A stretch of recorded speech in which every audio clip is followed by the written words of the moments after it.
So first off, what is your name? My real name is Alex Johnson. My stage name is PoeticSoul.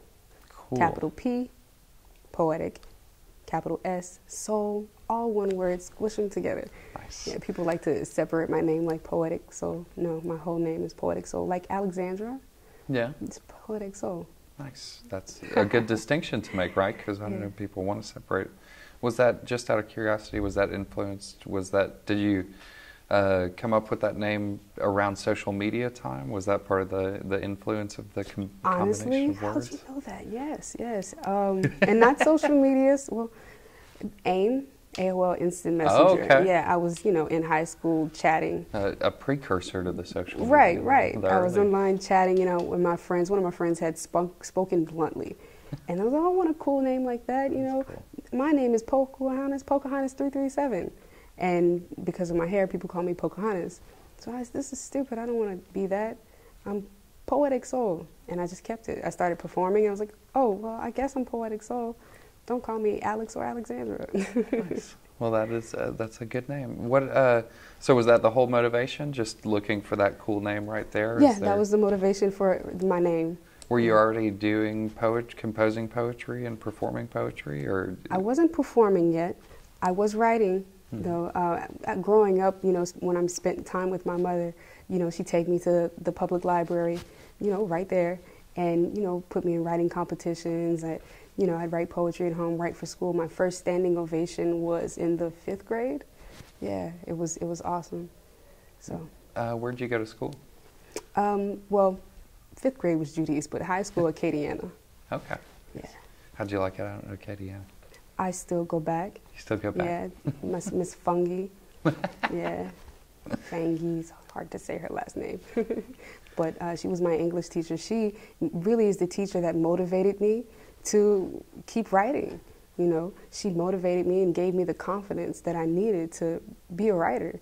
And I had to go back and meet her over the years, and she came to my album release party. My album Scattered Thoughts, we had it at Black Cafe when I released it in December 2015, and she came and it freaked me out. It was crazy. My favorite poet is Edgar Allan Poe, and that's who she taught in class, and it was his birthday. Right? Exactly. I didn't even know. Serendipitous. Yeah. Right? Yeah. It's beautiful. So you said Edgar Allan Poe is one of your favorite poets. Yes. Do you have any others? Are there any other that you can think Patricia of? Smith, Abiodun Oyewole, Last Poet, Pablo Neruda. Yeah, people like that. There's a few. Oh, Claire Martin and Jonathan Pitton, but they're local. They're local. But Claire Martin is phenomenal. Yeah. Miss Fangi, I wanted to mispronounce her name there too. What would you say made her stand out from other teachers? How was she the one who influenced you to She took time. She took the time to invest in me, gave me positive words. She's a great mentor. If I had questions, she make me feel like less of a person for asking the question. That's really the thing I find with teens, with kids in general, is that they're insecure about what they're going to ask because they don't want to look stupid, And then I had other things going on at home, and her taking that time with me meant a whole lot.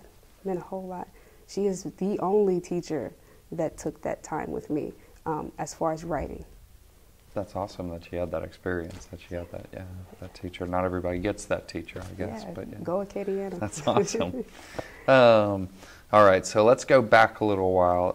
Where you grew up around here, but where did you grow up? Where would you say you grew up? I lived a very non-traditional life. My parents divorced when I was like 3. So I lived in Lafayette, past Acadiana Mall, where they built the new Legends and stuff in that region on Touchette in the country. Yeah, it's in the country. So I lived with my grandmother, but then I lived in Texas for a while with my mother in Houston. I lived with my mother here too, so I moved around a lot, So like middle school, elementary school, I went to Ridge, I went to Evangeline, Acadian, Judy's. I bounced around a whole lot. You did a tour of schools. I did. And was Acadiana your favorite, or did you have another favorite of those schools? As far as being here? Here, yeah. Or was there even a favorite school elsewhere? I really don't have, well, I have a favorite school in Texas, in Houston, well, in League City, called Clear Creek High. League City Intermediate, yeah. I like those, but I really don't have a favorite school. But I'm Acadiana, yes. You are my favorite school. Nice. And you have phenomenal poets too, some teens. Yeah. When you went from here to Houston, was that a big sort of culture shock? A much bigger city. Oh, very much so. Right, and you were coming from more of the country area of here. God, yes. What was that culture shock period of time, the adjustment period like for you? Oh God, I was bullied a lot. That was the biggest thing, is being bullied, because I have really hairy arms, so they call me Chia Pet and stuff. But you know, coming from being secluded in the country, it's very quiet. CVS, we didn't even have CVS. For a long time, we had maybe McDonald's and Jet 24. So to go from that to Texas, living near the Space Center, it was a big deal. I really don't even know how to put it into words. I'm supposed to be lyrically inclined, but God, but I made some good friends. One of my best friends, Nicoya Hutcherson, we're still in contact. She was my only friend, really. But yeah, and I was a big nerd. I was a nerd. I stayed in the house a lot. I wasn't involved in anything. I'd walk to school, walk home from school. It was just, big difference. How did you, at that time, how did you deal with the bullying, and what lessons did you learn in dealing with that bullying as you moved to that new place? I wrote poetry, listened to music, stayed to myself, talked to Nicoya. I learned to treat people fairly, because a lot of people hated me because of my hair. That's really the biggest thing. People still hate me because of my hair. I mean, it's really, really, and I'm Creole, Louisiana Creole, I'm black, so this is, for a Creole woman, is okay, but when you're brown, you're still black, so yeah, black people don't have hair like this, so I got bullied because of that, and it's a real thing, and me being so hairy, I learned to treat people fairly, to be honest, There's no point in bullying people. This is not my fault, I keep it because my grandmother, my mother, they don't want me to cut. If I cut my hair, abuse might happen. I know that's extreme, but yes, they would flip, because I've had this my whole life, but yeah. So would you say you have like a love-hate relationship with your own hair? Yes, I just did it. It's beautiful, by the way. Thank you. And I just did it. Normally Christopher Rubin does my hair, but I've been so busy. I have to do it myself.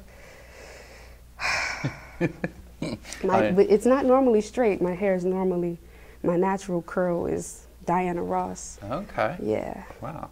It's crazy. Well, I have to say I would like to see that one day too, because I bet that's beautiful too. And then you can pay for me to get my hair done. Take me, that'd be great. No. So what was it like growing up in the country part of here, of the Acadiana area? Quiet.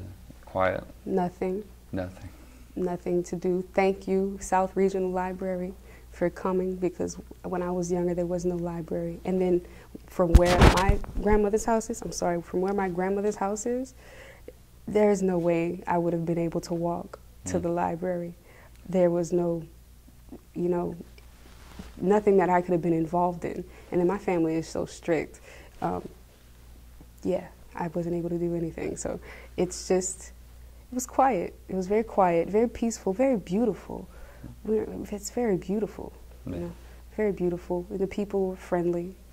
Yeah, I heard we weighed the Wall Street Journal for the happiest city in the nation.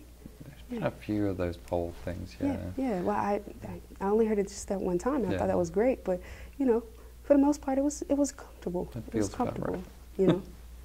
Yeah. Um, The food is good too. Sorry.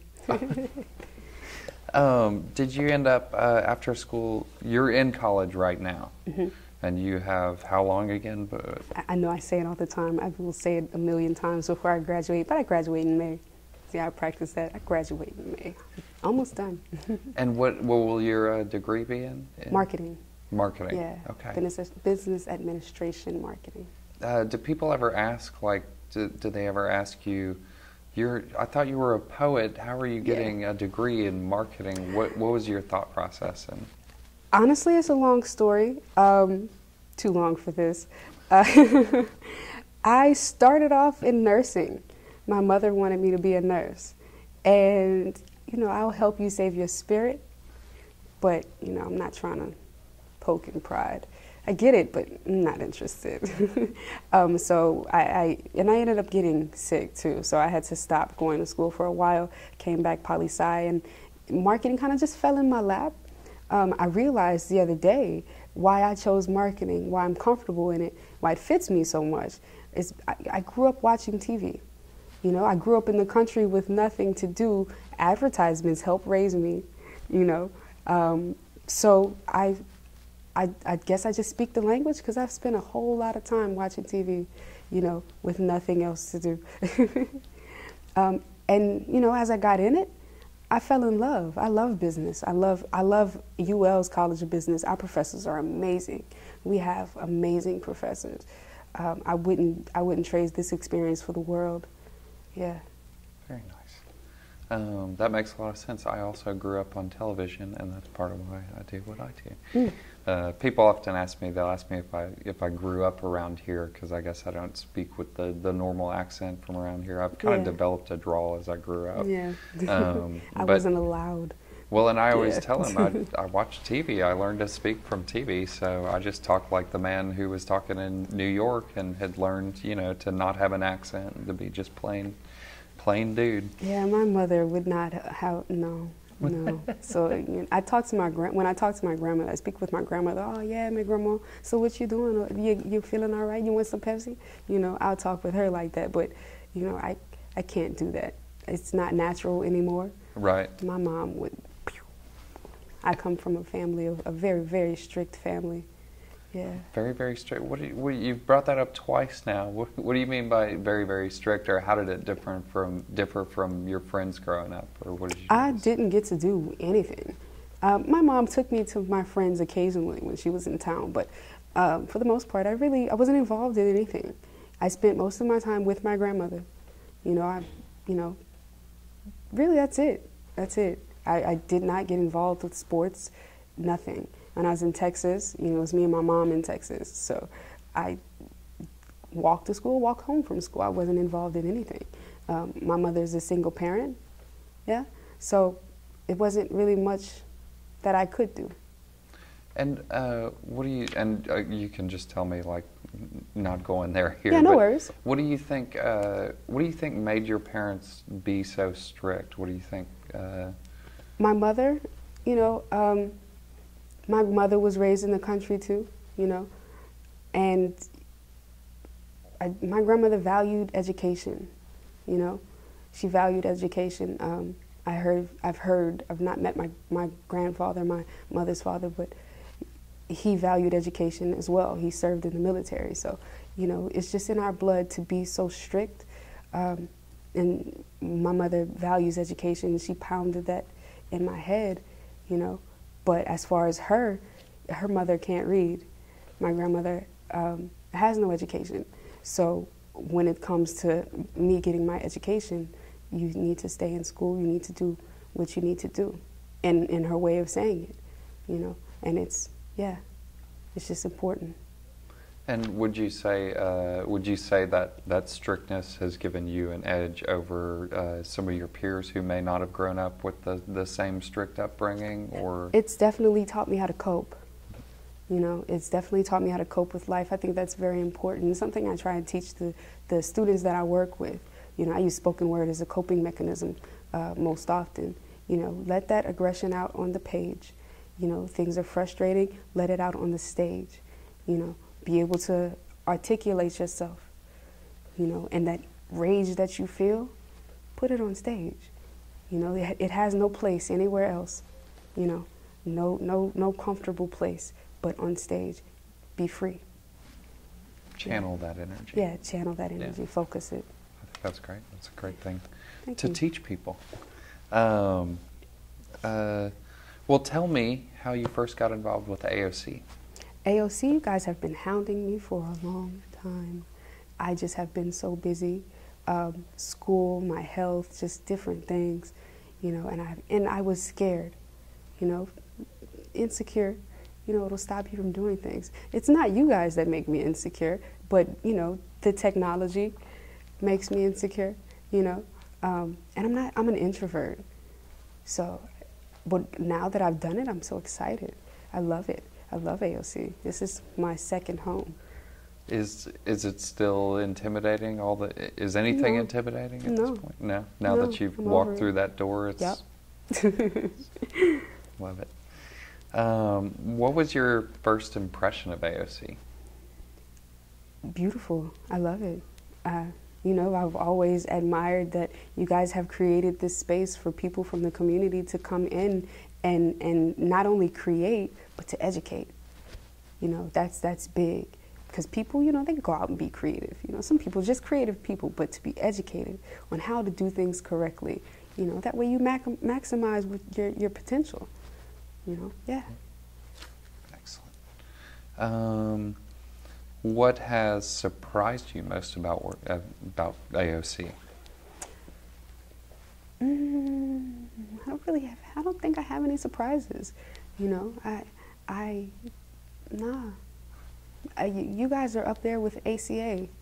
Did you ever, let me ask you, because what surprises most people, I think, is when they come in, because their impression comes completely from what they see on our cable channels. Did you ever watch the cable channels before you came in? Yes. Did that even shock you at all, or was what you saw when you got here the same thing that you expected when you were watching the TV station? Or did you just not think about it too much? I didn't really think about it very much. Yeah. I didn't really think about it very much. I just thought it was cool that people could come out and be a part, you know, of streaming media, being on TV, you know. Yeah. Cool. Very cool. What would be your dream project to work on at AOC?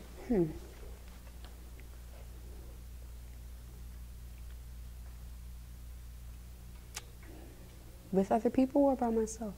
Either one. Your absolute dream, the best. I would like to, my next project, I would like to have a hand in that, you know. My next project, I'd like to be in the audio booth recording and having Lyrically Inclined on TV. Yeah, I would like to air things from the Lyrically Inclined shows on the AOC, you know, or, you know, maybe something. We need to have poetry on AOC again. We'd love that. Yeah. Yeah, absolutely. Yeah, I would love to do that. Well, let's make that happen. We're working on it. Okay. Let me graduate. No, there's no time for that. I think I already know the answer to this, but what are you looking forward to in 2017? Creating stuff. Creating stuff. And graduating. Yes, I can't wait. I can't wait to graduate. What are you going to do the week after you graduate? Sleep. I'm going to lock myself in my house. I want black curtains. I'm going to put black curtains on my windows and just black out. Breathe. Listen to Tina Turner has, you know, Tina, the Namyo Horenge Kyo.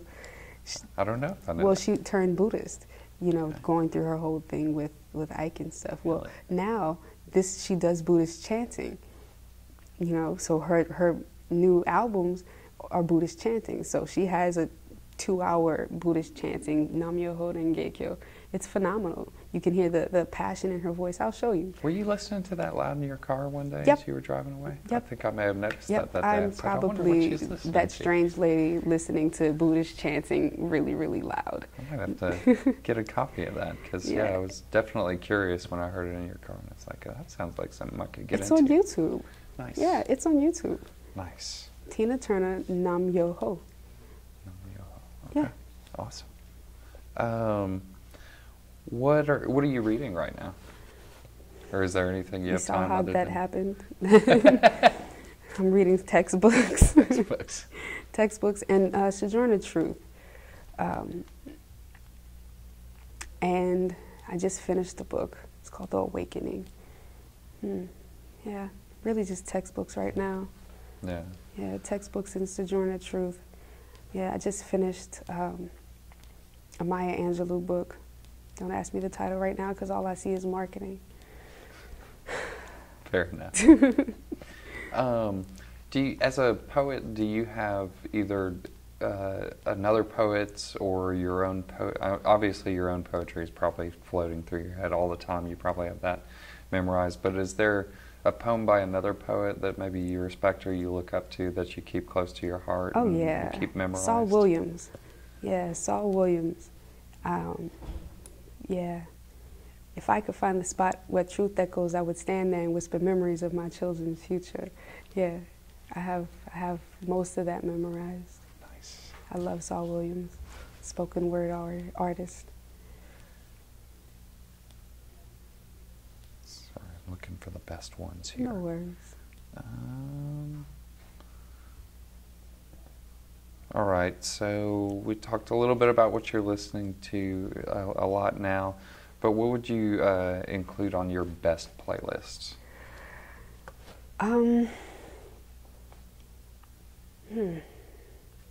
My best playlist. I'm very eclectic. It's hard to choose just one. Give me It'd be 5 that are from across your eclectic spectrum. Nina Simone for women. La Sauce by Hamza. Suavemente, Elvis Crespo. Diwani, but I cannot remember her name. It's Bollywood. Missy Elliott's new song, I'm Doing Better, I think. I'm Better, that's what it's called, I'm Better. She just released it the other day. I definitely Oh, it's haven't heard awesome. The that. video is phenomenal. I think the last one I saw was the video she did with Pharrell where they did the Yeah, marionette. the dolls, the marionettes, yeah. It was Yeah, awesome. this one is still marionettes, but it's not as much. It's more, it's people in the background. It's awesome. You should watch it. I'm Better. Oh, Missy Elliott featuring That's Lamb. where I'm going right after this. Oh, yeah. I love We Missy. pull it up on the phone. She's great. Really great.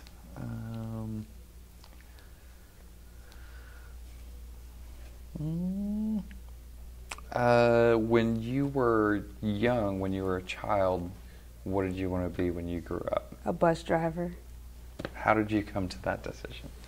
Because I just really wanted to be a bus driver. That's I don't know. That's just, I liked the buses. They were yellow. Maybe I have control issues.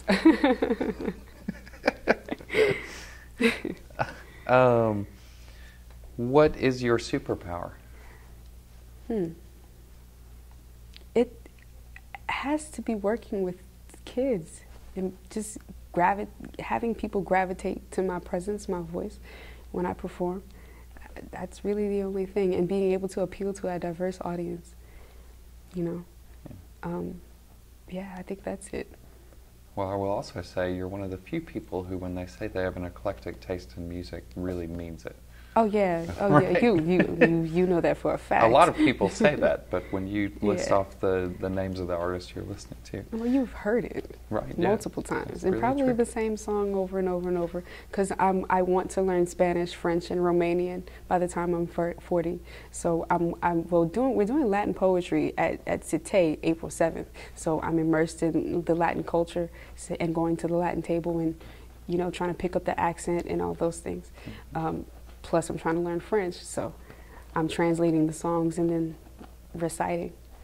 That's some big goals. I always had trouble learning languages in school for whatever reason. I would do all right in the first class, but in the second class, it was always... I took it 7 years consecutive, being in Texas in middle school and starting high school there and then coming back here and having to take it again, more classes. So, yeah. And then just listening to the music and being introduced to different cultures. My mother introduced me to different cultures. My uncle introduced me to the Cuban culture. Yeah, it's a lot. Yeah. I'm excited though. I love it. But yeah, right. It keeps that mind wide open. All right, I am going to ask 2 more questions. Number 1, if you could have dinner with 5 famous people from history, who would they be? Sojourner Truth. Malcolm X. Marcus Garvey. Never thought about that. Albert Einstein. Who else? This is not so historical. This is more someone that has passed. Aaliyah.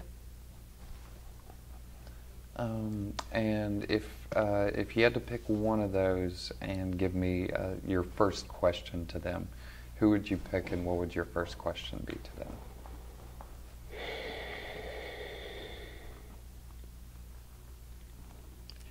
Sojourner Truth. Where did you learn to cope? That would be the question that I would ask. How did you learn to cope? And what answer would you hope, or what knowledge would you hope to gain from asking that question?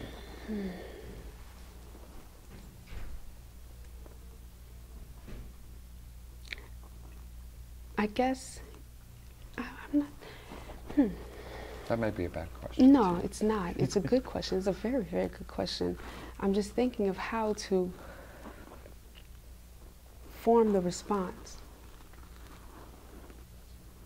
Because, slavery is a real thing.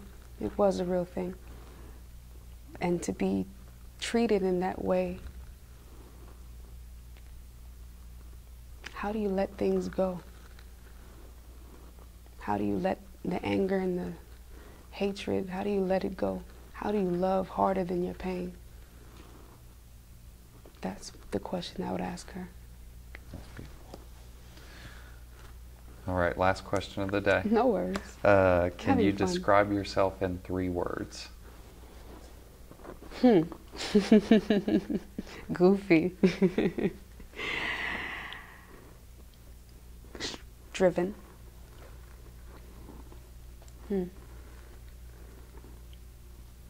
Passionate. I say apt. That is an apt description. Thank you. I think that's about it. Guys, did I go long enough? Went long enough? All right. Thank you so much for coming down. No worries. Anytime. Thanks for inviting me. I really appreciate it.